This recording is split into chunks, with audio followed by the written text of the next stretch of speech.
Hola, ¿qué tal? Mi nombre es Elisa. Bienvenidos a otra de nuestras clases. Feliz de poder compartir otra clase más con ustedes. Y bueno, hoy vamos a ver, estamos viendo la carta o epístola de Primera de Pedro. Hemos estado viendo capítulo por capítulo. Ya tenemos 2 videos, ya vimos el capítulo 1, el capítulo 2 y hoy vamos a ver el capítulo 3.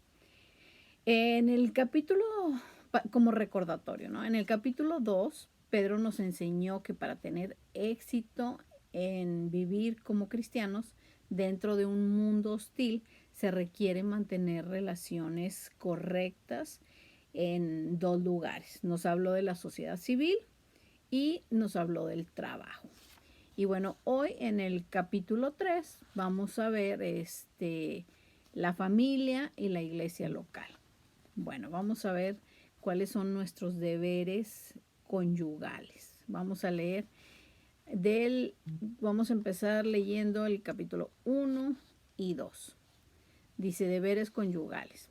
Asimismo, vosotras mujeres, aquí nos está hablando a las mujeres, estad sujetas a vuestros maridos, de modo que si alguno de ellos son desobedientes a la palabra, puedan ser ganados sin palabra alguna por la conducta de sus mujeres.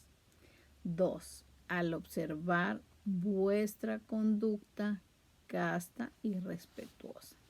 Bueno, vamos a ver aquí qué nos dice de que estén sujetas. Quiero que quede claro que la mujer no es inferior al hombre, ¿verdad? Así como estuvimos viendo, tampoco los gobernantes son mejor que en aquella época, ¿verdad? Los gobernantes no eran mejor que los empleados o que los jefes no son mejor que los trabajadores, en fin. O sea, aquí tenemos que sujetarnos unos a otros porque así es como funcionan las cosas, ¿verdad? Siempre tiene que haber un líder y así es. Bueno, dice ahora, donde dice estén sujetas, ¿verdad? Ahora las esposas han recibido de Dios una serie de funciones que las ponen en sujeción al liderazgo que reside en el esposo como la cabeza del hogar. Bueno, sabemos que el esposo es la cabeza del hogar y Dios le pide al esposo cuentas por su hogar, ¿verdad? Y me llama la atención aquí que dice algunos desobedientes de la palabra. Bueno, la obediencia se ha usado en esta carta para aludir a los creyentes y la desobediencia para los no creyentes. Así que Pedro habla aquí de un marido no cristiano. En la cultura en la que las mujeres eran vistas como inferiores a los hombres, bueno, las posibilidades de conflicto y vergüenza en el matrimonio de un creyente y un incrédulo eran muy significativas. Lo mismo sucede en las sociedades contemporáneas, ¿verdad? Lo mismo sucede ahorita en la fecha. Pedro no le está diciendo a las esposas cristianas que dejen a sus esposos, de ninguna manera, ni que demanden sus derechos, sino que les dijo estén sujetas. Creo que hay mucha diferencia entre una cosa y otra, ¿verdad? Bueno, ganados por la conducta de sus mujeres, eso es lo que dice aquí, ¿verdad? En eso que leímos ahorita. La sumisión en amor y gracia por parte de una mujer cristiana a su esposo no creyente es la herramienta evangelizadora más eficaz que ella posee. Bueno, el 3. Y que vuestro adorno no sea externo, peinados ostentosos, joyas de oro o vestidos lujosos. Bueno, aquí quiero dejar en claro, porque aquí siempre hay mucha controversia, ¿verdad? Que la mujer no se debe de pintar, no se debe de ponerse joyas o pintarse el cabello y cosas así, ¿verdad? Aquí Pedro nos está hablando del adorno externo. Fíjense lo que nos dice. Pedro no condena aquí a que la mujer se arregle. Las mujeres tenemos que arreglarnos. Sino la condenación va dirigida a que solo nos preocupemos por el exterior y no por el interior. El arreglo exterior de las apariencias, pues eso no es, ¿no? O sea, nada más eso, sino que hay que cuidar el interior, como les decía ahorita. Toda mujer cristiana debe concentrarse en el desarrollo de su carácter casto y reverente en la semejanza de Cristo. 4 dice, sino que sea el yo interno con el adorno incorruptible de un espíritu tierno y sereno, lo cual es precioso delante de Dios. Bueno, ¿a qué se refiere con un espíritu tierno y sereno? Esta es la belleza que nunca se marchita como el cuerpo físico.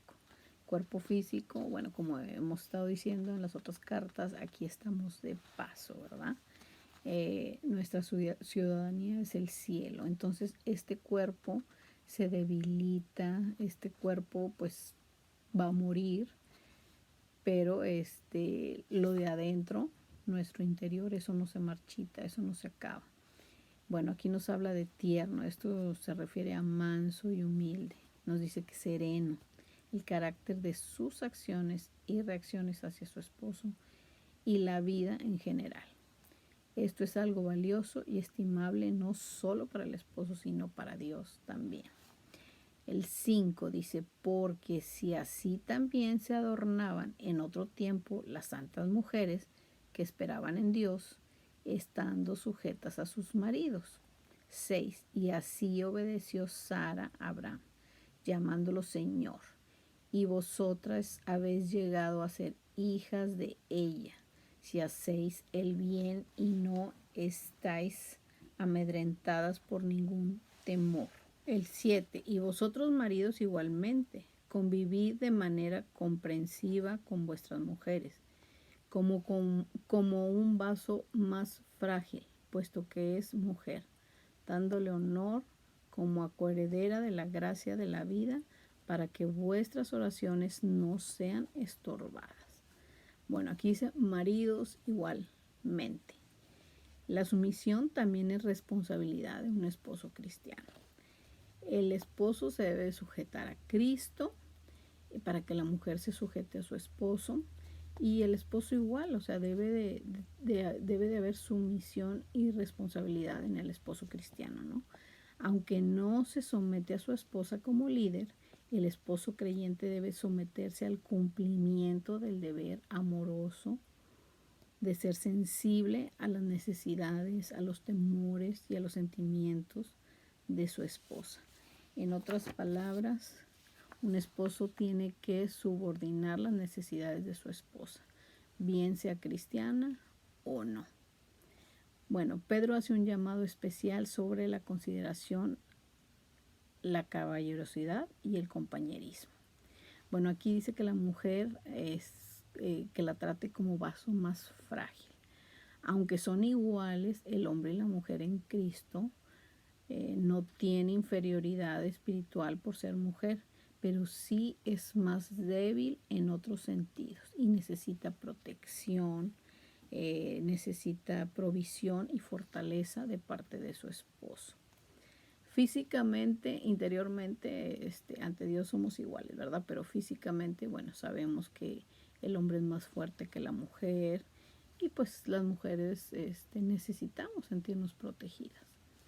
Nos habla aquí de heredera de la gracia de vida.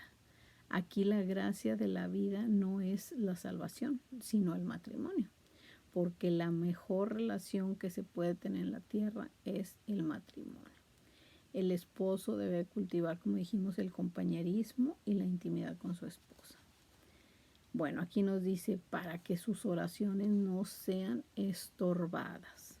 Esto se refiere de manera específica a la oración del esposo por la salvación de su esposa. Esa oración será estorbada si él no respeta las necesidades de su esposa y no se mantuviera a su lado para apoyarla. Bueno, vamos a leer el 9.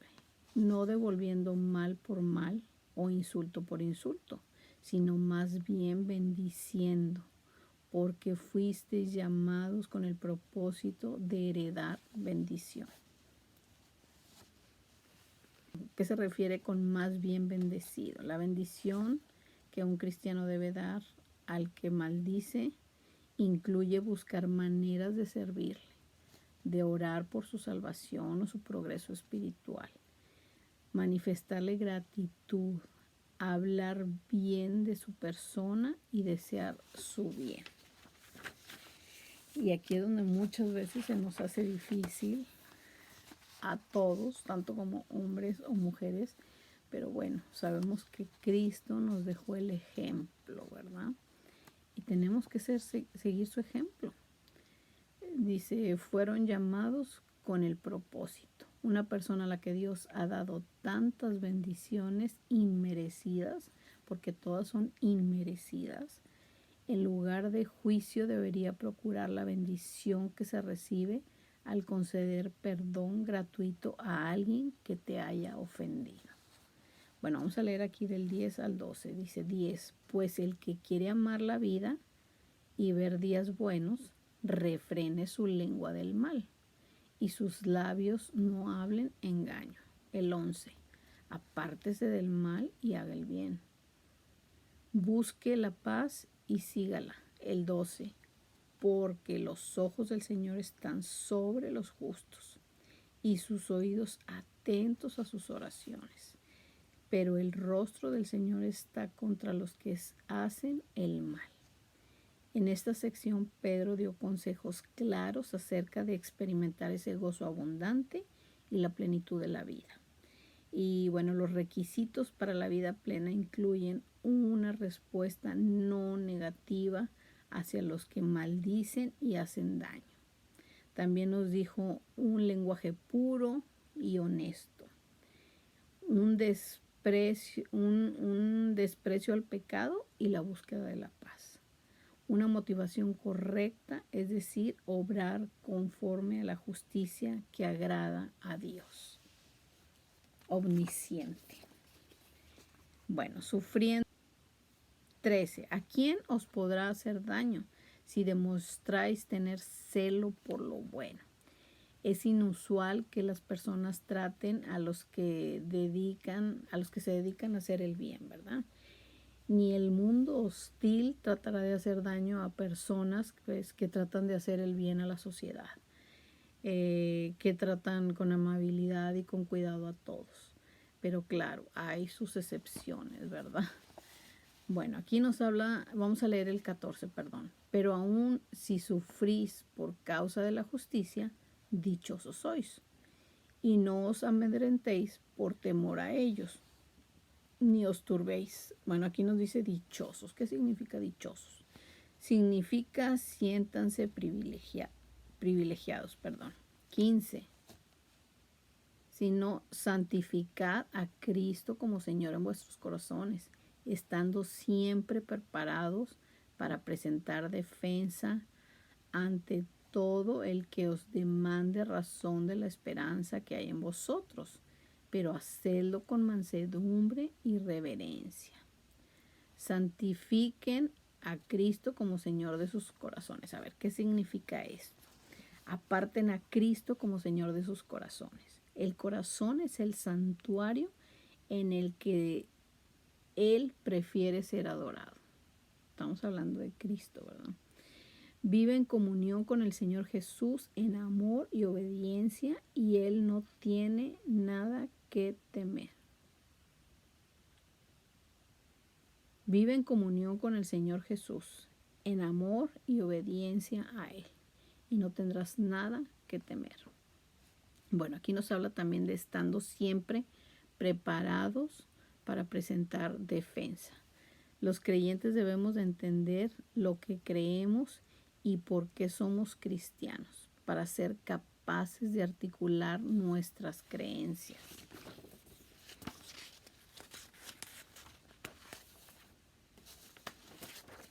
Con humildad y prudencia, de una manera comprensible, razonable y bíblica. La esperanza que hay en ustedes. ¿Qué significa esto? Bueno, pues la salvación con su anticipación de gloria eterna. El 16 dice, teniendo buena conciencia, para que en aquello en que sois calumniados, sean avergonzados los que difaman vuestra buena conducta en Cristo. Bueno, ¿a qué se refiere buena conciencia? La conciencia acusa, mortificándonos sobre el pecado, conduciendo, produciendo nosotros culpa, vergüenza, duda, temor, ansiedad, angustia. El tener una vida libre de pecado hará que los acusadores falsos del creyente sean avergonzados. Bueno, vamos a leer 17 y 18. Dice, pues es mejor padecer por hacer el bien, si así es la voluntad de Dios, que por hacer el mal. 18, porque también Cristo murió por los pecadores, una sola vez, el justo por los injustos, para llevarnos a Dios, muerto en la carne, pero vivificado en el Espíritu. Porque también Cristo murió. Vamos a ver qué significa esto. Bueno, Pedro quería alentar a sus lectores en medio de su sufrimiento, recordándoles otra vez que aún Cristo sufrió de manera injusta, porque había sido la voluntad del Padre. Así que que no se nos olvide, ¿no? Eso es lo que estaba haciendo Pedro, recordándoles, ¿verdad? Porque como estábamos platicando, ellos estaban viviendo momentos muy difíciles, y ellos, me refiero a los cristianos, ¿verdad? Que habían tenido que salir huyendo, habían sido, pues sí, habían tenido que salir huyendo, eran ya extranjeros en otra tierra que no era la suya, habían perdido todo lo económico. La verdad no la estaban pasando nada bien. Luego los que tenían trabajo, muchos de sus patrones que no eran creyentes, pues abusaban de ellos, les quitaban el dinero, en fin. Pero acordémonos que Pedro nos está diciendo todo el tiempo que nuestro gozo no viene de las cosas efímeras, de las cosas que pasan, que se acaban, sino nuestro gozo viene de una relación con Dios. Y también, bueno, pues nos está hablando de que no se nos olvide, ¿no? Que Jesús murió injustamente, sin tener pecado, por nosotros los pecadores. Y Él también sufrió de manera injusta. El 19, en el cual también fue y predicó a los espíritus encarcelados. Bueno, aquí dice predicó. Entre la muerte y la resurrección de Jesucristo, su espíritu viviente fue a los espíritus diabólicos que estaban encadenados en el abismo, y proclamó que aún en la muerte Él había triunfado sobre ellos. Espíritus encarcelados. Bueno, esto se refiere a ángeles caídos o demonios que han permanecido atados debido a su maldad y perversión. Los demonios que no están atados de esta manera se resisten al cumplimiento de esta sentencia. Al final de todo, todos ellos serán enviados al lago eterno de fuego. El 20. Quienes en otro tiempo fueron desobedientes, cuando la paciencia de Dios esperaba en los días de Noé, durante la construcción del arca, en la cual unos pocos, es decir, solo 8 personas, fueron salvadas por medio del agua. Bueno, desobedientes en los días de Noé. ¿Qué nos dice esto, verdad? Bueno, Pedro explica que en el abismo es habitado por demonios atados que han estado en ese lugar desde el tiempo de Noé, y que fueron enviados ahí por su maldad, porque traspasaron los límites de la tolerancia de Dios. Los demonios del tiempo de Noé se dedicaron a esparcir perversión y alboroto en toda la tierra, al punto de llegar al mundo con sus actitudes degeneradas y viles que se oponían a la voluntad de Dios, el cual incluye pecados de todo tipo. Tanto fue así que ni siquiera 120 años que tardó Noé en construir el arca, esos 120 años él estuvo predicando y no logró que ni siquiera uno solo de los humanos se convirtiera o aceptara a Dios. Solo los únicos que se salvaron fueron 8 personas y fue la familia de Noé. Por esa razón Dios encarceló a todos estos demonios y los confinó al fin del abismo hasta su condenación final. El 21. Y correspondiendo a esto, el bautismo ahora os salva, no quitando la suciedad de la carne, sino como una petición a Dios de una buena conciencia, mediante la resurrección de Jesucristo. Bueno, vamos a ver qué significa correspondiendo a esto ahora. Los salva a ustedes.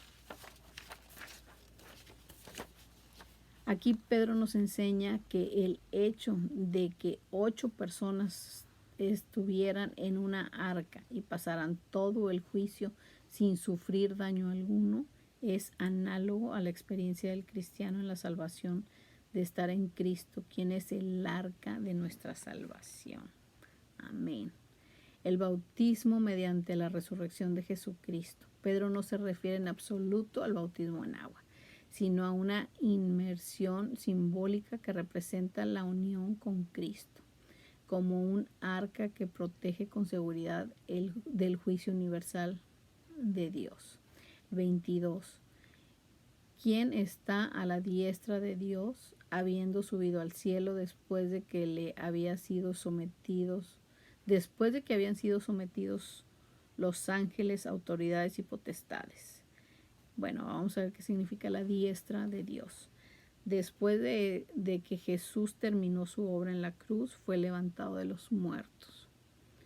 Él fue exaltado a su lugar merecido de primicia, honor, majestad, autoridad y poder.